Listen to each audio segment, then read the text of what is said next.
As war rages across the Halo universe, fleet commanders are drafted in to fight history-shaping epic space battles. Halo Fleet Battles puts you in command of one of these fleets as you join the escalating conflict. And here's where that escalating conflict ends. Now, if you watched the last video, we had quite a few more forces out here. But what we did, because we said, you know what would be fun, is I blew up one of his Covenant elements. And when we looked in the little damaged thing, we saw here critical core breach, and we read that. And it said, all elements within 8 inches suffer an immediate attack with the number of attack dice equal to the element's combined damage track. And it's at a firepower 5, so you reroll everything, and you run it just like an attack pool. But here's the thing, though, that I didn't go back and read the rulebook. We just read this one part and said, oh, that's cool. Let's do that. Well, it started with a ship that had, I forget what the damage track was, but essentially what we did was, following that logic of thought, a chain reaction of elements being destroyed happened because some of the elements that were being attacked, if you will, in the first ship exploding, I think it was this guy was, well, this was first, then it like blew up, then that, and then it went, that was dead, which was his big ORS cruiser, and then it just killed whatever was here, then it killed this element, then the Epoch carrier, and then this. It really just became a matter of chain reaction. The ORS cruiser, when it blows up, 27 dice, and so my kid, he started writing down like how many dice it was, how many rerolls, because the base game only comes with 20 dice, so we had to keep notes so he could roll his extra 7. And once we kind of calculated it all out for this part of the field, we stopped over here because I had initiative, and these guys only had 1 damage track left. So he could only take 3 points of damage, and he could take 3 more points of damage before they're gone. And their MAC cannons do a lot more. So it would have been like MAC cannons here, or MAC cannons here, missiles here, whatever. I was confident that those would have blown up. But here's the thing. That is not how ship explosions are done. Alright, so there was the story. Let me sit down with you now for rules reading time. Alright, so when we were doing that first ship, and I thought, that's funny. Look at all the dice we're rolling to blow stuff up. That's not how it's done. So what I did was I looked at damage, and what it says is this.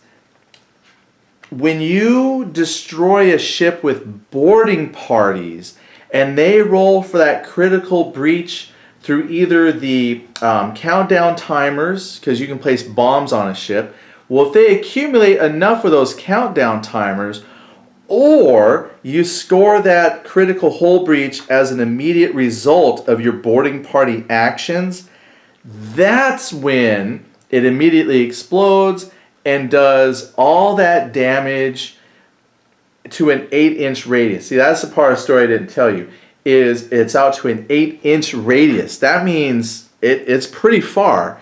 You'd be surprised when you're trying to keep elements of a fleet together with a coherency of up to 6 inches. 8 inches, if you blow up the right ship, that covers everything and creates just that devastating chain reaction. Okay, so here's how it's supposed to be. The action of blowing up a ship when you remove all of its damage tracks falls into something called the last gasp. The way you do a last gasp is a little differently. So it says here, last gasp. I'm looking for it. It's on. Now, if you're reading the PDF, I forgot to bring my PDF with me. So I'm looking at the actual book. And it says on a last gasp. I'm looking for it.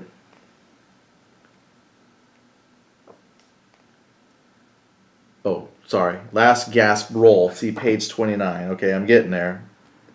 Follow the, I wish I had hyperlinks in this paper book. So it says last gasp. When the final damage value of a large or massive element is beaten, you must roll a single attack dice. On the result of a 2, the element has not only been destroyed, but it also explodes using the critical core breach rules. Although instead of the usual 8-inch range of the explosion, it is localized to 4 inches. So we were just doing all of that big dice rolling for fun. And it was fun to roll all those dice for the different elements, but that would have only been on the large. And our fleets only had one large element each. Because I don't think, yeah, these are medium and these are small. So all of those things we were blowing up should not have happened in the first place. We did it just for fun. And I got to thinking, yeah, that would have been kind of cool seeing that on camera. The fun and hilarity of rolling all those dice and counting all the damage and watching how the shields and titanium armor did nothing to stop the fireballs. But joke was on us because that's not even close to how it was done. But that story aside, we said, okay, let's just end it there. Yeah, so what do we think overall? So yes, honestly, really nothing happened differently beyond that. I had killed like one Covenant element over here, which is what started the fun in the chain reaction event. And once we chain reaction, it just wiped out a majority of the fleets. Quite honestly, these elements, like if we continued on with that idea of destruction, these ships would have moved up a minimum amount of inches. So they would have moved up, like these guys move 5 inches. They got to move 5. So they would have moved up here 5. And if I was keeping distance, these can move 4 because they're a little bit slower. And then this would have been 5, probably would have put up around there. So if we kept playing with that same set of ideas, right, these would have blown up, and then I'm pretty sure that would have got all of these guys dead through various explosions. And, you know, that would have been the game. So that would have meant that element right there would have been the only survivors of that entire round of just for fun. So UNSC, we won. Yay! All right, so what did we learn from this experience? We actually learned quite a bit. And I covered, I think, most of this yesterday, so I'm sorry if this is all repeating. I just figured I'd make a video long enough to make it worth your while to watch.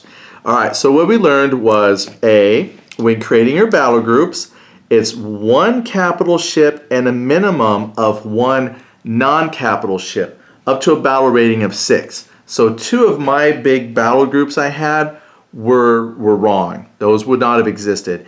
And because of those, that's what caused all of this to really go towards the UNSC victory, because they were just devastating because they could mass together all of their MAC cannons, those mass accelerator cannons.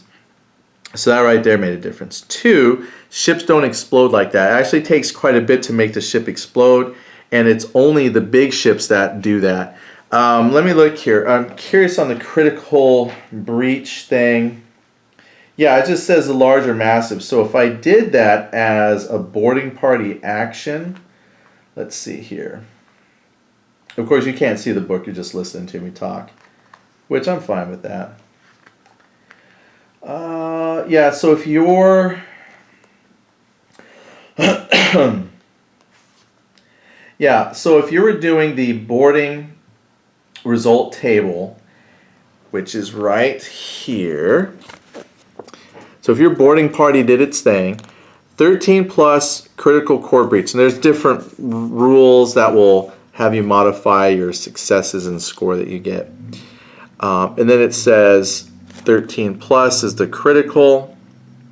See page 100. So a critical core breach is an effect that can be achieved instantly as a result of the boarding party result table or may be an effect that occurs as a result of an element gaining 6 or more countdown tokens during the course of a game, or by a result of a last gasp. So when it occurs, an element is torn apart in cataclysmic series of devastating explosions. The element is removed from play and all elements within 8 inches suffer an immediate attack with an attack dice pool equal to the total damage track value. Alright, now it looks like that's fine. If you blow up an element using the boarding party or the countdown timer, looks like that one doesn't matter if it's small or medium. Okay, that's cool to know because it specifically says in the last gasp on page 29 that when a ship, when it says here the large or massive element is beaten, you must roll the single attack die, and that's on page 29. Okay, see, that's something else I learned. So if I use the fancy boarding party actions, even on small and medium elements, if I were to achieve that result, that's not easy to get, then small and medium elements looks like they can create a chain reaction explosion that you've seen.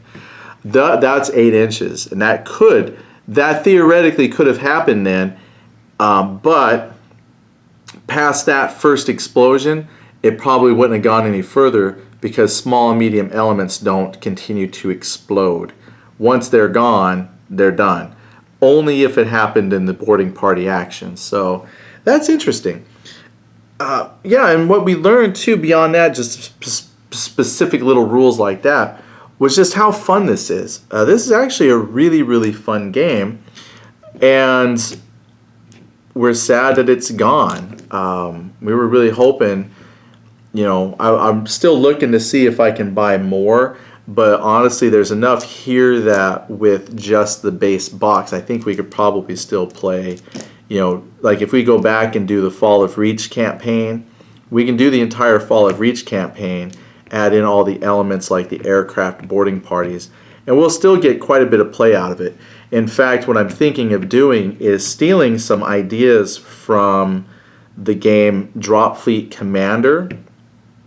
Drop Fleet Commander, one of the things that you want to do there is it's got some little sub-rules for like dropping elements onto a planet, and then those elements will go and capture like strategic locations. And that kind of gives you purpose to having, here, let's have you look at something nice here. And that gives you purpose to the whole idea of this fleet. See, like this here is a fleet battle, but there's nothing like, what are you fighting over other than to, beat the other opponent. With Drop Fleet Commander, there's a narrative of there's positions on planets that you want to take over. And I was thinking of putting that into Halo at some point, because what I could do is use the exact same boarding party action rules, and instead of saying that you're taking over a ship, you're taking over a location on the planet. Like it would have, some defenses and things like that. So you would have to send your boarding parties down, have it fight, capture the building, and then the other opponent would come and would have to drop off their troops to try to capture strategic sites on a planet. So that I think we could do. In fact, they might even have that. Let me see. I was actually pretty surprised when I first started reading the Halo rules. They actually have quite a bit of like scenario rules and whatnot. Let me see what we've got here. There's maximum fleet values, terrain, they got asteroids, quasars, stuff like that. And then in here there's a section on different types of scenarios, like you roll a die, your player rolls a die, cross-reference, annihilation, blockade runs, ambush. There it is, planetary assault. Looks like they've already got that in there. Let me see what they say for planetary assault. Look at that. They may have already beat me to it. Ambush, planetary assault, terrain. Terrain is placed using the method stated on page 50. However, the defending player may elect to avoid placing terrain on a roll of 1. Okay. Attacker and defender, they roll. Board edge deployment. Let me see, what is the point here?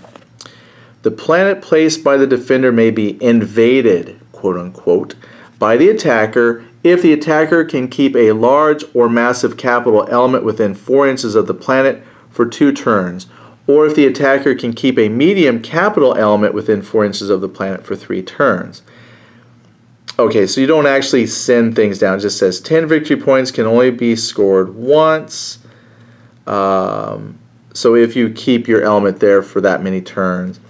Or if the defender destroys the enemy flagship, you get 5 victory points. Okay, so this has something called planetary assault, but it has nothing to do with sending your troops down. So I think that might be something that I would do, you know, just play with my son, is have that quote-unquote planetary element, and then you would just shoot your boarding party people down to the planet, have them fight for control of the planet. So even if I had no innate defense capabilities on the planet, it would just be who could get their troops down to the planet, and then they would fight between Covenant and the UNSC. That would be kind of fun.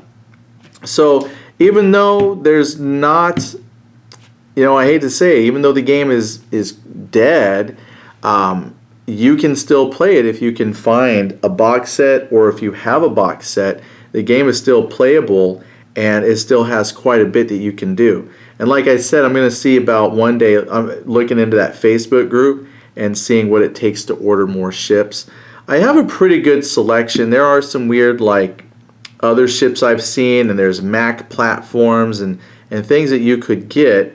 What I might want to get is for the fighters, they do have these little tokens that you can punch out, and then, you know, you just put them on the board. It's okay. But they do sell, and I think you can get them with the Facebook group, but they used to have like resin cast ships, and you just put a little die 6 to represent how many were in the flight. So, you know, maybe I would want that instead of these tokens, because these are okay. You know, I've seen better tokens for things. But I don't know. I'm glad we have it, glad we played it when we did. Hopefully you can find a copy.